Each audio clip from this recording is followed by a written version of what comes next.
What is a traffic pattern? We'll find out next on Fly JBS.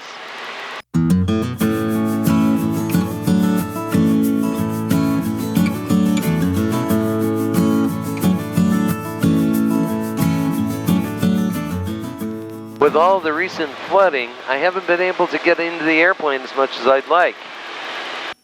So to help practice and brush up on my skills, I thought it'd be a good time to come out and just do some traffic pattern practice, doing some takeoff and landings, time after time after time.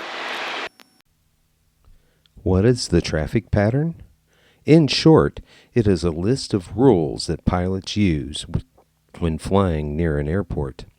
Just like drivers who understand that they drive on the right side of the road and stop at all red lights, pilots know to fly an established route around the airport in an effort to increase safety.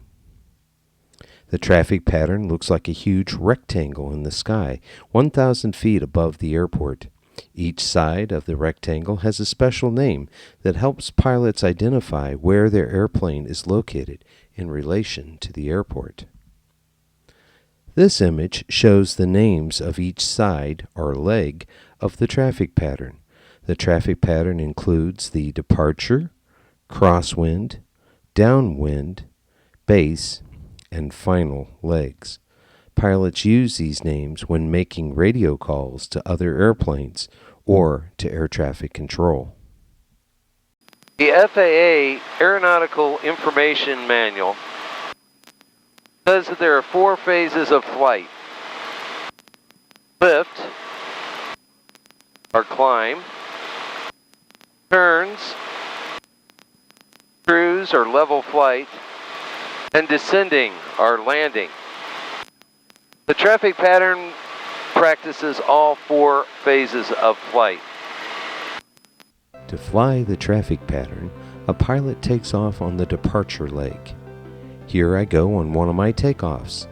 Listen for the mention of departing during the radio call.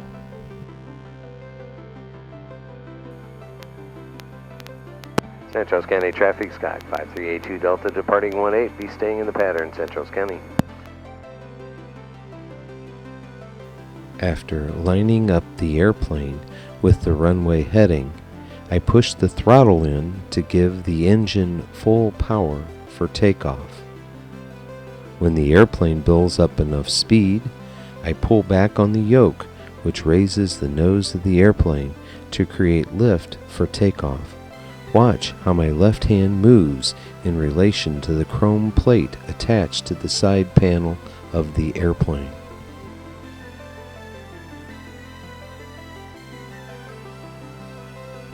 Once established in a climb, usually about 500 feet above the ground, I make a 90-degree left turn to enter the crosswind leg of the pattern.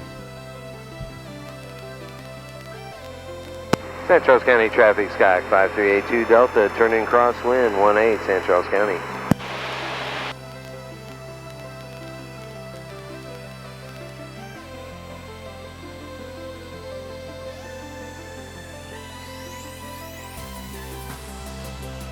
I continue to climb until I reach the traffic pattern altitude. Once the airplane reaches the traffic pattern altitude, I level off and fly most of the rest of the pattern at that height. When the airplane reaches a point that is 45 degrees out from the end of the runway, I make a second 90-degree left turn to start the downwind leg of the traffic pattern. That point is represented by the blue star in this image. San Charles County traffic, Sky 5382 Delta, turning downwind 18, San Charles County. My airplane is a Cessna 172, which is a good, solid, basic flight training machine, and many of the things that I do in the traffic pattern are specific to my model of aircraft. For example, I was taught during my training to always turn carb heat on at the start of my downwind leg when flying a 172. I will explain what carb heat is and why it needs to be pulled on a later video. But for now, just understand that I pull the carb heat on once I start my downwind leg. The downwind leg is also a good time to do my pre-landing checklist. Some pilots call it the GUMPS list. GUMPS is an acronym which stands for gas, undercarriage, mixture, propeller, and switches. Some of these items, such as the undercarriage and the propeller, are not important to check in my airplane, since the 172 has a fixed rather than a retractable or moving landing gear and propeller. Still, it is a good idea to check the amount of fuel on board, that the mixture control has been set, and that all my switches, such as the carb heat, radio, and flap settings, are in the correct positions. I also visually check my position in the air by comparing the airplane to the location of the runway on the ground. Now the sight picture is different for other types of airplanes, but during the downwind leg, the runway should appear about halfway up the wing strut of my 172 aircraft. Of course, that is just a general guideline, as the winds might force me to change how close or how far away I am from the runway. Once I am abeam, or level 2, the numbers at the beginning of the runway, I pull power back to start my descent to a landing.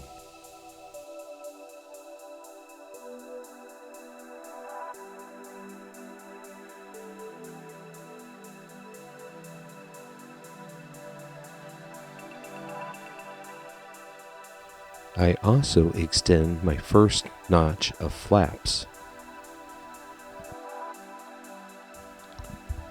Using flaps allows the airplane to generate lift at a slower airspeed. The drawback of using flaps is that the flaps produce quite a bit of drag, so that there is a maximum airspeed that one may fly with flaps extended.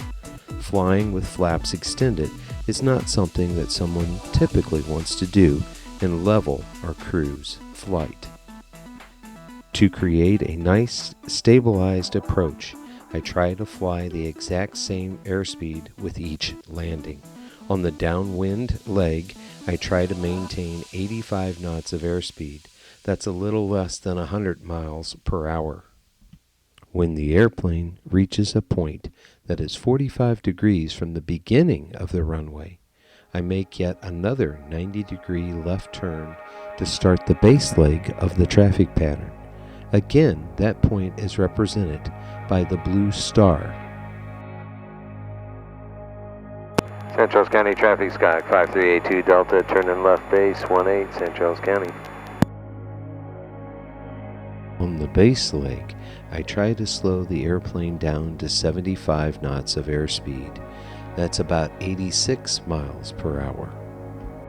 Depending on wind conditions and my height at this point of the approach, I usually extend the flaps by another notch, which produces even more drag on the airplane.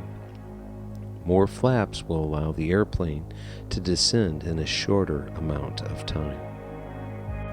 I begin the turn to the final leg slightly before I get to the runway because I want to make this turn fairly shallow. At this point in the process, the airplane is at very low and fairly slow, the perfect conditions which could create an unrecoverable stall if the pilot is not careful. Any turn makes it easier to stall the airplane, so I make the turn to final as shallow as possible to minimize the stall risk.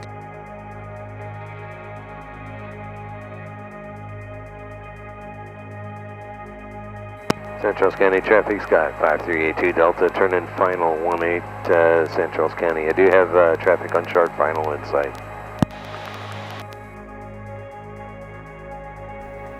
I reduce my airspeed to 65 knots, or 75 miles per hour, on the final approach leg. Usually, there is enough time on final to make any adjustments that I might need to make. I try to maintain 65 knots pretty much all the way down to the ground.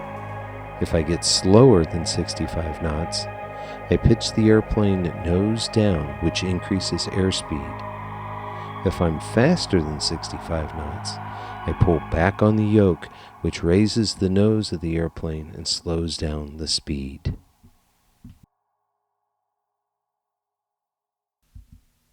I control the rate of descent by changing power with my throttle.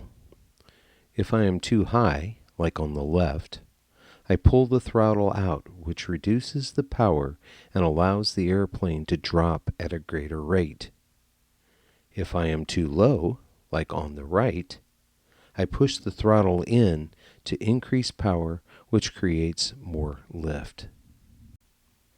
The final approach to a landing is an artful dance which requires quite a bit of practice to learn and even more practice to maintain currency.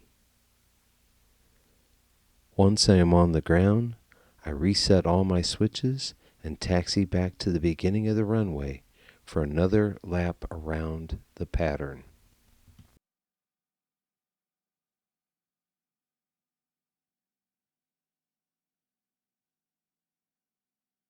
San Charles County traffic, Sky 5382 Delta, clear of 18, be taxiing back to it, San Charles County.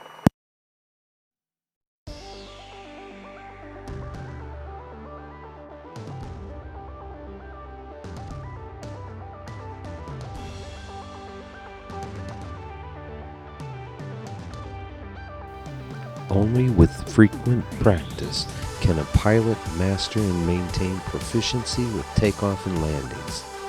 That practice often comes in the form of flying the traffic pattern over and over again.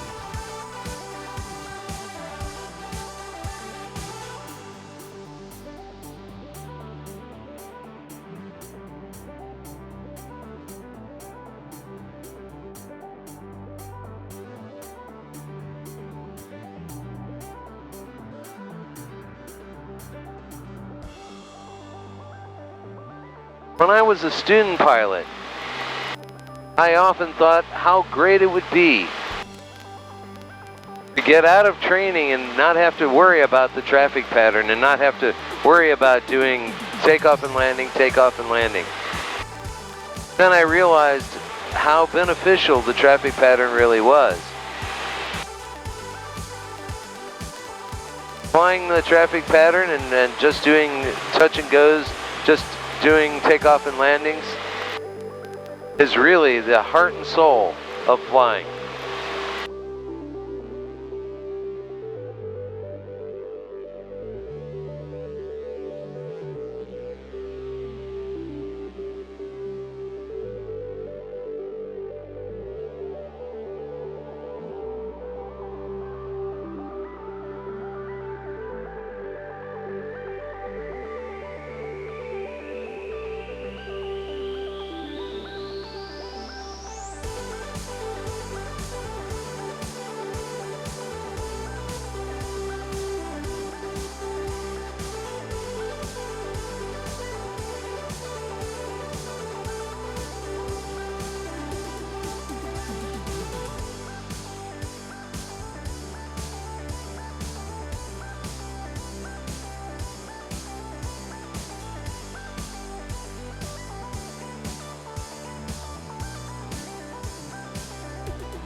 Thanks for watching and flying with me today.